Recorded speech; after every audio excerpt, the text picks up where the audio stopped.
आज का हमारा टॉपिक है सौरमंडल। सौरमंडल को जानने के पहले हम कुछ बेसिक चीज़ों को जान लेते हैं, जैसा कि आकाशीय पिंड या खगोलीय पिंड किसे कहते हैं।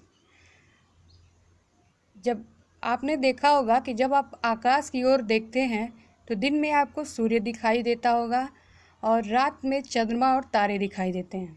ऐसी बहुत सारी आकृतियां हैं जो हमें आकाश में दिखाई देती हैं। ये विभिन्न प्रकार की आकृतियां आकाशीय पिंड या खगोलीय पिंड कहलाते हैं। अब हम आते हैं अंतरिक्ष किसे कहते हैं। जैसा कि आपको बता दिया गया है कि आकाशीय पिंड किसे कहते हैं। अब आते हैं अंतरिक्ष पे। अंतरिक्ष में जो आपके आकाशीय पिंड होते हैं उनके अलावा जो वायु रहित रिक्त स्थान होता है, यानी कि जो खाली स्थान होता है इन पिंड के अलावा, वे आपके अंतरिक्ष कहलाते हैं। ठीक, अब हम आते हैं नक्षत्र मंडल किसे कहते हैं। आपने आकाश में तारों को तो देखा ही होगा।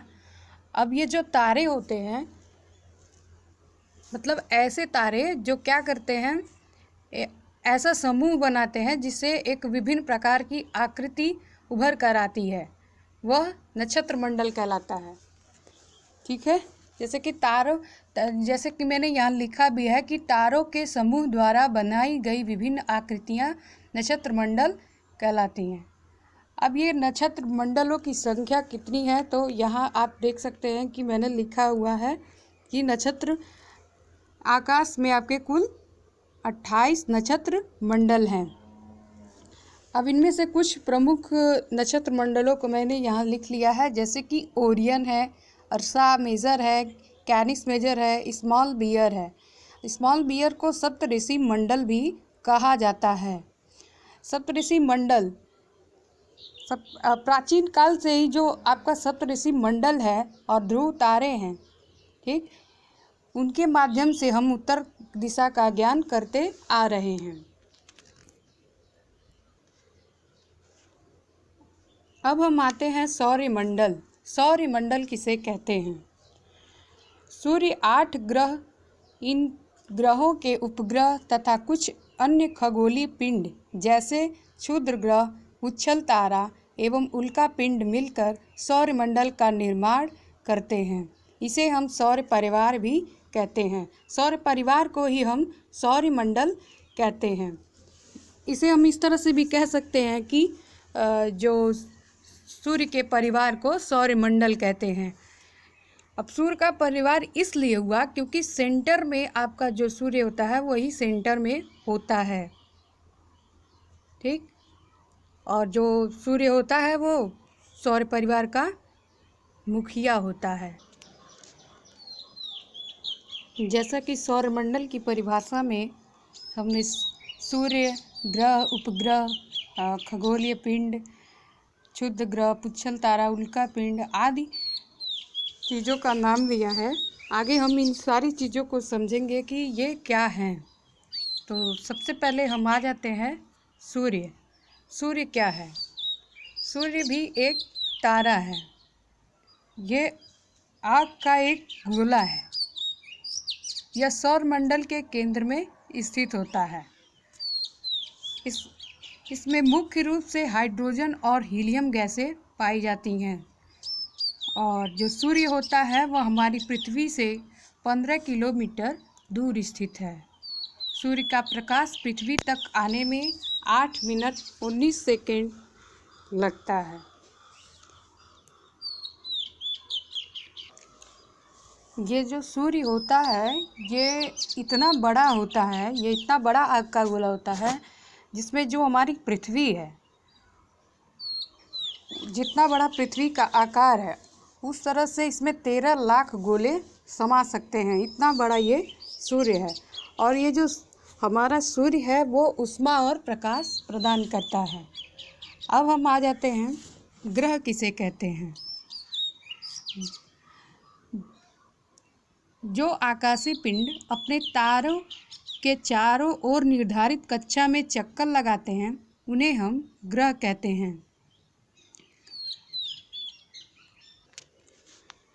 जैसा कि ग्रह की परिभाषा में हमने कहा है कि जो आकाशीय पिंड अपने तारे के चारों ओर निर्धारित कक्षा में चक्कर लगाते हैं उन्हें ग्रह कहते हैं। तो ये आकाशीय पिंड तारे यानी कि सूर्य भी एक तारा है। तारे बहुत सारे हैं आकाश में, लेकिन जो सूर्य हमारा है वह सबसे नज़दीक है। इसी वजह से ये हमें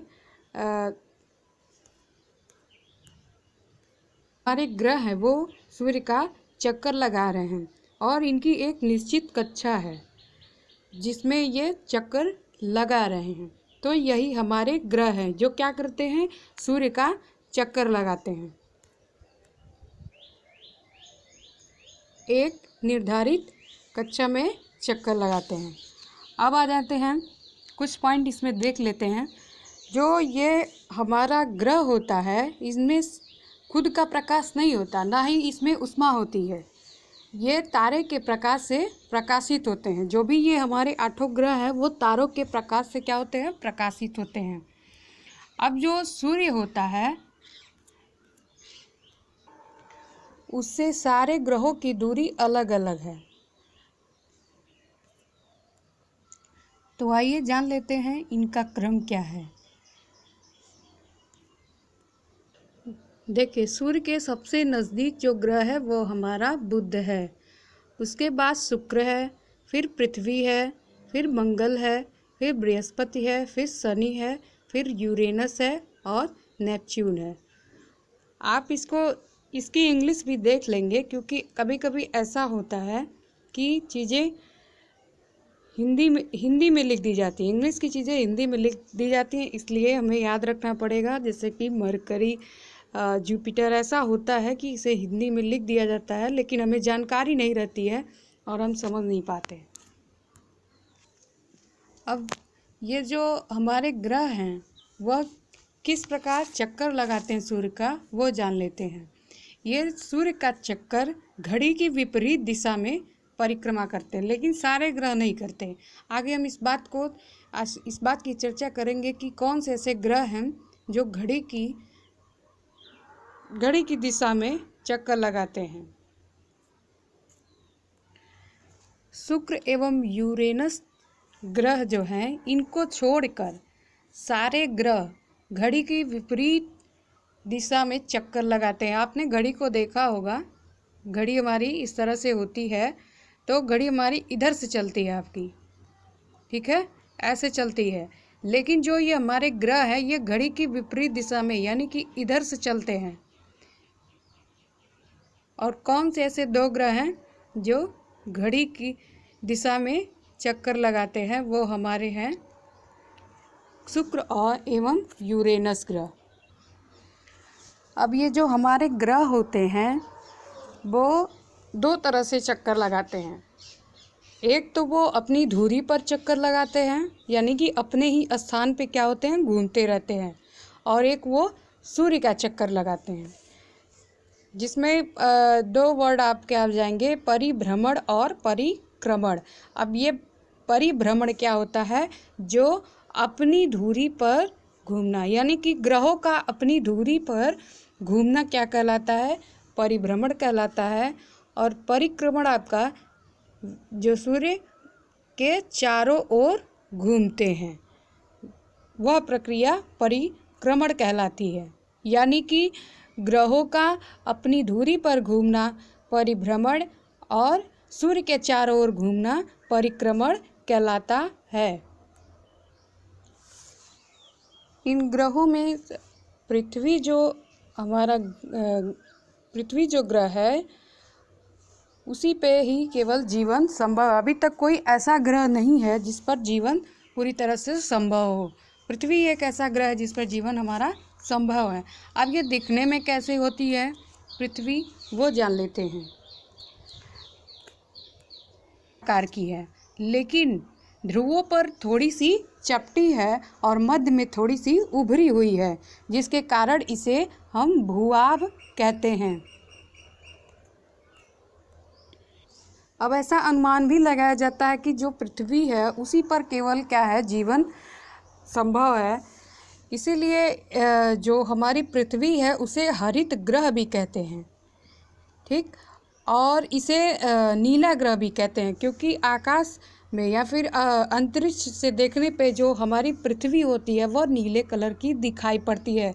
क्यों दिखाई पड़ती है नीले कलर की? क्योंकि जल की अधिकता पृथ्वी पर बहुत ही ज़्यादा है, जिसके कारण ये नीले रंग की दिखाई देती है और इसे हम नीला ग्रह भी कहते हैं। अब हम जान लेते हैं कि उपग्रह किसे कहते हैं, यानी कि सैटेलाइट्स। वे आकाशीय पिंड जो ग्रहों की परिक्रमा करते हैं। ग्रह तो आपको पहले भी बता दिया गया है। अब ये जैसे कि जो ग्रह होते हैं वो सूर्य का चक्कर लगाते हैं, लेकिन ग्रहों का चक्कर उनके उपग्रह लगाते हैं, यानी कि वह आकाशीय पिंड जो ग्रहों का चक्कर लगाता है, ठीक है, उसे हम उपग्रह कहते हैं। ठीक, साथ में ये सूर्य का चक्कर लगाते हैं, लेकिन मिलनी किसका? अपने ग्रहों का चक्कर लगाते हैं। अब जो हमारी जो पृथ्वी है वह एकमात्र प्राकृतिक उसका जो प्राकृतिक उपग्रह है वो क्या है? चंद्रमा है। अंतरिक्ष में ऐसे कई सारे बनाए गए यानी कि कृत्रिम सैटेलाइट भेजे गए हैं, लेकिन जो हमारा चंद्रमा है वो क्या है? प्राकृतिक है। और चंद्रमा क्या करता है? पृथ्वी का चक्कर लगाता है। और ये जो चंद्रमा हमारा है वो पृथ्वी के सबसे निकट आकाशीय पिंड है। अब चंद्रमा की पृथ्वी से दूरी देख लीजिए, लगभग 3,84,000 किलोमीटर है। यह सूर्य के प्रकाश से प्रकाशित होता है। चंद्रमा का स्वयं का प्रकाश नहीं होता, यह सूर्य के प्रकाश से क्या होता है? प्रकाशित होता है। और जो इसका प्रकाश होता है वह चांदनी कहलाता है। अब हम आ जाते हैं क्षुद्र ग्रह। क्षुद्र ग्रह किसे कहते हैं? हमारा जो मंगल और बृहस्पति ग्रह है उनकी कक्षाओं के बीच जो है असंख्य छोटे छोटे पिंड पाए जाते हैं। ये भी क्या करते हैं? सूर्य की परिक्रमा करते हैं। इन्हें ही हम क्या कहते हैं? क्षुद्र ग्रह कहते हैं। यानी कि वे आकाशीय पिंड जो मंगल और बृहस्पति की कक्षाओं के बीच असंख्य छोटे छोटे जो पिंड है पाए जाते हैं, ये क्या करते हैं? सूर्य की भी परिक्रमा करते हैं, जिन्हें हम क्षुद्र ग्रह कहते हैं। आप यहाँ पढ़ भी सकते हैं, मैंने लिख दिया है। अब कई खगोलविदों का मानना है कि यह जो ग्रह होता है उसी का एक पार्ट होता है। जैसे कि करोड़ों वर्ष पहले ऐसा माना गया कि जब विस्फोट हुआ तो क्या हुआ? ग्रहों से कुछ उसके टुकड़े यानी कि कई ग्रहों के छोटे छोटे टुकड़े क्या हो गए? बिखर गए, जिसके कारण क्षुद्र ग्रह भी क्या हो गए? छोटे छोटे टुकड़ों में बट गए। तो ये भी क्या करने लगे? चक्कर लगाने लगे। इस ऐसा मानते हैं खगोलविद कि इससे उसकी उत्पत्ति हुई है। किसकी? क्षुद्र ग्रह की। अब हम आ जाते हैं उल्का पिंड, यानी कि उल्का पिंड क्या होता है? सूर्य के चारों ओर चक्कर लगाने वाले पत्थर के छोटे छोटे टुकड़ों को उल्का पिंड कहते हैं। ये पत्थर के छोटे छोटे टुकड़े भी क्या करते हैं? सूर्य का चक्कर लगाते हैं, जिन्हें हम उल्का पिंड कहते हैं। अब आ जाते हैं पुच्छल तारे, यानी कि धूमकेतु। पुच्छल तारे को धूमकेतु भी कहते हैं। पुच्छल तारे चट्टानों, बर्फ, धूल और गैस से बने आकाशीय पिंड होते हैं।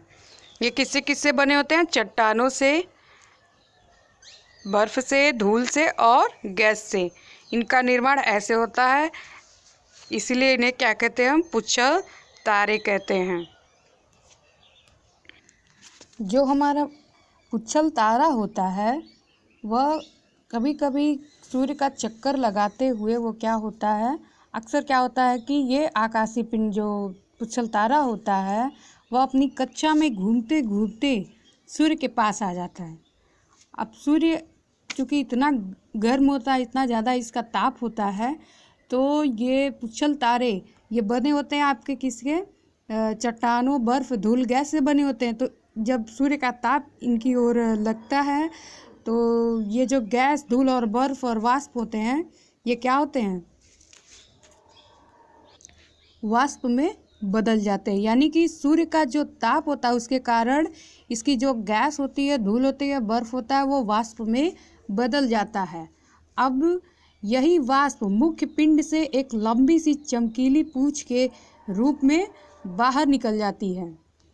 गुरुत्वाकर्षण के कारण इस तारे का जो सिर सूर्य की तरफ तथा पूंछ हमेशा बाहर की तरफ होती है, जो हमें चमकती हुई दिखाई देती है। उसी तरह से जैसे ये पुच्छल तारा है, उसी तरह से आपका जो उल्का पिंड मैंने पीछे बताया हुआ है, जो आपका जो उल्का पिंड होता है वो भी क्या करता है, सूर्य के ओर चक्कर लगाता है। इसकी डिफिनेशन फिर से देख लेते हैं कि सूर्य के चारों तरफ चक्कर लगाने वाले पत्थर के छोटे छोटे जो टुकड़ों को उल्का पिंड कहते हैं। ये भी क्या होता है, कभी कभी यह पृथ्वी के इतना निकट आ जाता है कि जो पृथ्वी का वायुमंडल होता है उसके साथ ये रगड़ खा जाता है, यानी कि रगड़ में आ जाता है और जलकर पृथ्वी पर गिर जाते हैं। ये जो आपके उल्का पिंड होते हैं, तो इसे ही लोग क्या कहते हैं कि टूटता हुआ तारा। ये जो प्रक्रिया होती है, यानी कि टकराने से जो उल्का पिंड पृथ्वी से टकरा जाता है, वो आपका वही लोग उसे क्या कहते हैं, टूटता हुआ तारा कहते हैं। और जब उल्का पिंड टकराते हैं तो उससे एक विशेष प्रकार की चमक निकलती है, यानी कि एक विशेष प्रकार का प्रकाश उत्पन्न होता है। पुच्छल तारा भी उसी तरह से जब ये सूर्य के निकट आता है तो क्या होता है, इस वाष्प में बदल जाता है और इसमें भी क्या होती है, एक तरह की चमक दिखाई पड़ती है। अब आपके दिमाग में ये आएगा कि सूर्य के चारों तरफ कभी पुच्छल तारे, उल्का पिंड, क्षुद्र ग्रह, उपग्रह, तमाम ऐसी चीज़ें हैं जो क्या होती हैं, चक्कर लगाते रहते हैं। तो क्या ये आपस में टकराते नहीं हैं? तो नहीं टकराते। क्यों?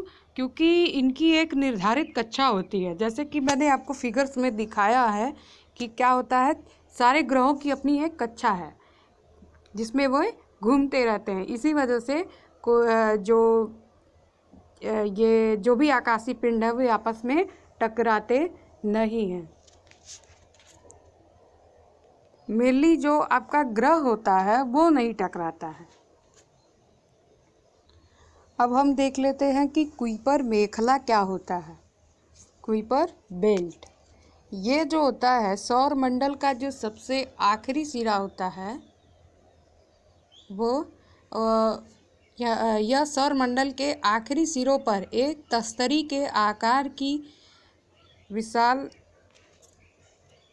है। इसमें असंख्य खगोलीय पिंड उपस्थित हैं जिनमें कई बर्फ से बने हैं। धूमकेतु भी इसी क्षेत्र से आते हैं। प्लूटो भी इसी मेखला में उपस्थित है। अब जो कुइपर मेखला है वो क्या है, सबसे लास्ट में, यानी कि जो सौर मंडल का सबसे आखिरी सिरा है, वहाँ भी असंख्य छोटे छोटे क्या है आपके आकाशीय पिंड हैं जो प्रायः किससे बने हैं, बर्फ से बने हुए हैं। जो ठीक है, और जो ऐसा बीच में हुआ था कि ग्रहों की संख्या कितनी थी, 9 हो गई थी। लेकिन जो प्लूटो ग्रह था यानी कि यम था, वह इसी कैटेगरी का था, कुइपर मेखला का ही एक क्या था, पार्ट था, जिसमें ग्रहों का कोई क्या था, लक्षण नहीं था। ठीक है, इसी वजह से उसे क्या कर दिया गया, जैसे एक ग्रह होने के लिए जो भी क्वालिटी होनी चाहिए वो प्लूटो में नहीं थी, इसीलिए उसे क्या कर दिया गया, 24 अगस्त 2006 को इसको ग्रहों में से निकाल दिया गया। इसलिए अब कुल 8 ग्रह माने जाते हैं। एक अंतर्राष्ट्रीय खगोलीय संघ किया गया IAU, जिसके तहत यम ग्रह को क्या कर दिया गया, ग्रहों की श्रेणी से निकाल दी। ये चीज़ आप याद रखेंगे, 24 अगस्त 2006। अब हम जान लेते हैं कि आकाश गंगा किसे कहते हैं, यानी कि गैलेक्सी। अब करोड़ों तारों का समूह, यानी कि करोड़ों तारों के समूह को हम क्या कहते हैं, आकाश गंगा कहते हैं। ये जो बीज की आकृति है वो क्या है, समूह में है, बहुत ज़्यादा मात्रा में, मतलब कि करोड़ों खरबों क्या हैं, तारे हैं। इन्हीं ही हम क्या कहते हैं, आकाश गंगा कहते हैं। और जो हमारी आकाश गंगा है उसका नाम मंदाकिनी है।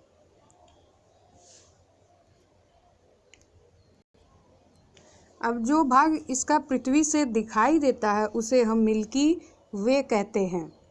अब देखिए इसका आकार, आप फिगर्स में देख सकते हैं कि इसका आकार कैसा है, सर्पिलाकार तथा तस्तरी जैसा है। किसका, आकाश गंगा का।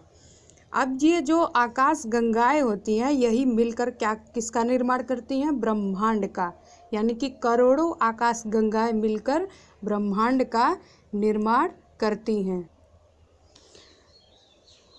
लास्ट में हम थोड़ा सा क्वेश्चन को देख लेंगे कि इससे कौन कौन से क्वेश्चन बनते हैं। बिल्कुल बेसिक क्वेश्चंस को हमने यहाँ से लिया है और आइए इसको रिपीट कर लेते हैं, देख लेते हैं। कुछ नई चीज़ें भी हैं इसमें। अब यहाँ देखिए कि सौर प्रणाली के खोजकर्ता यानी कि सोलर सिस्टम की खोज किसने की, तो कोपरनिकस ने की। ठीक। सौरमंडल में ग्रहों की कुल संख्या कितनी है, 8 है। अब ग्रहों के गति के नियम के प्रतिपादक कौन है, तो केपलर है। ठीक है, कौन है, केपलर है। सबसे बड़ा एवं भारी ग्रह कौन सा है आपका, बृहस्पति है। सौरमंडल का सबसे छोटा ग्रह बुध है। सूर्य के से सबसे निकट स्थित ग्रह बुध। सूर्य और पृथ्वी से सबसे दूर स्थित ग्रह वरुण। पृथ्वी के सबसे निकट स्थित ग्रह शुक्र है। पृथ्वी की त्रिज्या मापने वाला इरेटोस्थनीज कौन है, इरेटोस्थनीज। पृथ्वी के पड़ोसी ग्रह।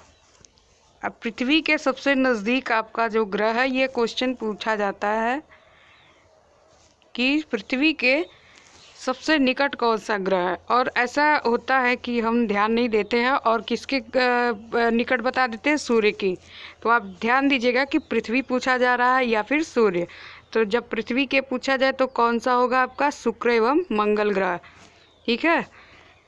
अब आ जाते हैं पृथ्वी का उपग्रह। तो पृथ्वी का एक ही उपग्रह है जो क्या है, चंद्रमा है। अब इसमें लिखा हुआ है जीवाश्म ग्रह, क्योंकि चंद्रमा पे क्या है, जीवाश्म पाए जाते हैं। पृथ्वी का निकटतम तारा सूर्य है। क्यों है, क्योंकि सूर्य भी क्या है, एक तारा है। ये क्वेश्चन भी यूनिक है। सूर्य का निकटतम तारा, देखिएगा अंतर। यहाँ पृथ्वी का निकटतम तारा पूछ रहा है तो आप सूर्य बताएंगे, और जब सूर्य का निकटतम तारा पूछेगा तो आप बताएंगे प्रॉक्सिमा सेंचुरी। अब यहाँ आ जाते हैं सर्वाधिक चमकीला एवं गर्म ग्रह कौन है, शुक्र ग्रह है। ये सबसे चमकीला और गर्म है। सर्वाधिक ठंडा वरुण, कौन सा ग्रह है, वरुण है। सर्वाधिक उपग्रहों वाला ग्रह बृहस्पति। ये ऐसा ग्रह है जिसके बहुत सारे क्या है, ग्रह हैं। 79 ग्रह है कुल इसके। फास्ट रिवीजन करते चलेंगे। अब बिना उपग्रह वाला जो आपका ग्रह है वह बुध एवं शुक्र है। पहले भी आप ये सारी चीज़ों को पढ़े होंगे, बस ऐसे ही रिवाइज कर लेते हैं। लाल तथा हरा ग्रह किसे कहते हैं, मंगल को लाल ग्रह कहते हैं और हरा ग्रह वरुण को कहते हैं। पीला तथा नीला ग्रह बृहस्पतिवार और नीला ग्रह किसको, पृथ्वी को। लेटा हुआ ग्रह किसको कहते हैं, अरुण को, यानी कि यूरेनस को। ठीक है। अब आ जाइए, लेटा हुआ ग्रह तो अरुण, यूरेनस। सर्वाधिक गैसों से घिरा ग्रह, यह ग्रह सबसे कई सारे ग्रहों से घिरा हुआ कौन सा, अरुण यानी कि यूरेनस। सबसे कम घनत्व वाला ग्रह शनि, सबसे कम घनत्व है इसका, किसका, शनि का। पृथ्वी की बहन या जुड़वा ग्रह, ये बहुत ही फेमस क्वेश्चन है, आप बेसिकली आपको इसका जानना चाहिए। शुक्र। भोर या सांझ का तारा शुक्र। सबसे बड़ा उपग्रह गैनीमेड, जो किसका है? बृहस्पति ग्रह का उपग्रह है गैनीमेड, जो सबसे क्या है? बड़ा उपग्रह है। सबसे छोटा उपग्रह डिमोस है। फोबोस एवं डिमोस उपग्रह किसके हैं? मंगल के। ये भी क्वेश्चन कभी कभी पूछ दिया जाता है। शनि का सबसे बड़ा उपग्रह, शनि का सबसे बड़ा उपग्रह कौन सा है? टाइटन है। वलय युक्त ग्रह शनि, इसके कुल कितने वलय हैं? 7।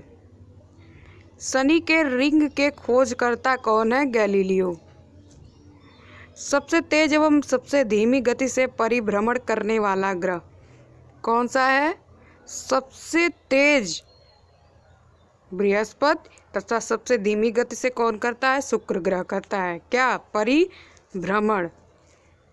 पृथ्वी के विपरीत दिशा में चक्कर लगाने वाला ग्रह शुक्र और अरुण, यही 1-2 ग्रह है जो क्या करते हैं? पृथ्वी के विपरीत दिशा में क्या लगाते हैं? चक्कर लगाते हैं। सर्वाधिक चमकीला तारा साइरस है। तारा और ग्रह में ध्यान दीजिएगा, साइरस है। जब तारा पूछेगा तो क्या होगा? साइरस। इसको डॉग स्टार भी कहते हैं। पृथ्वी के से सबसे निकट तारे का प्रकाश, आगे के क्वेश्चन में इसे देख लेते हैं। ये क्वेश्चन था पृथ्वी से सबसे निकट तारे का प्रकाश, यानी कि पृथ्वी के सबसे निकट जो तारा है वो उसका जो प्रकाश होता है वो पृथ्वी तक पहुंचने में कितना समय लगाता है? तो 4.2 वर्ष लगाता है। ठीक है। अब सूर्य के केंद्र का तापमान, इसका जो केंद्र होता है, इसका जो बीच का केंद्र होता है सूर्य का, उसका तापमान क्या होता है? तो वो आपका कितना होता है? 15 मिली, ठीक है, सेंटीमीटर। अब आ जाइए, अब यहाँ आ जाते हैं। सूर्य की बाह्यतम परत, इसकी जो सबसे बाहरी परत होती है सूर्य की, उसे कहते हैं किरीट या कोरोना। क्या कहते हैं? किरीट या कोरोना। सूर्य का दीप्तिमान सतह, उसको कहते हैं प्रकाश मंडल। सूर्य का संघटक, यानी कि किससे मिलके बना है हमारा सूर्य? हाइड्रोजन और हीलियम गैस से। ठीक है, जिसके कारण ये क्या होता है? बहुत ही गर्म होता है। सूर्य की ऊर्जा का स्रोत, नाभिकीय संलयन। ये क्वेश्चन पूछा जाता है कि सूर्य की ऊर्जा का सबसे बड़ा स्रोत क्या है? तो नाभिकीय संलयन होता है। इस क्वेश्चन को ध्यान दीजिएगा। सूर्य तथा चंद्रमा के प्रकाश को पृथ्वी पर पहुंचने में लगा समय क्रमशः क्या है? 8.3 मिनट। ठीक है, यानी कि 500 सेकेंड तथा 1.3 सेकेंड। भू-स्थिर उपग्रहों की ऊंचाई 36,000 किलोमीटर। क्षुद्र ग्रह स्थित है मंगल एवं बृहस्पति के बीच। क्षुद्र ग्रह इन्हीं दोनों ग्रहों के बीच पाए जाते हैं। सबसे बड़ा क्षुद्र ग्रह कौन सा है? सेरेस है। चंद्रमा पृथ्वी की एक परिक्रमा करता है। चंद्रमा जो हमारा है पृथ्वी की एक परिक्रमा कितने समय में करता है? 27 दिन 8 घंटे में। लगभग कितना? 27 दिन 8 घंटे में। और पृथ्वी द्वारा सूर्य की परिक्रमा, ये तो सब लोग जानते हैं, 365 दिन 6 घंटा लगभग। ठीक है, अब आते हैं आगे। अब आगे हम आपको ब्रह्मांड के बारे में पूरा बताएंगे कि मतलब इसका निर्माण कैसे हुआ, ये बना कैसे, इसके बारे में छोटे छोटे जो क्वेश्चंस बनते हैं उनको लेकर आएंगे। आज के लिए इतना ही।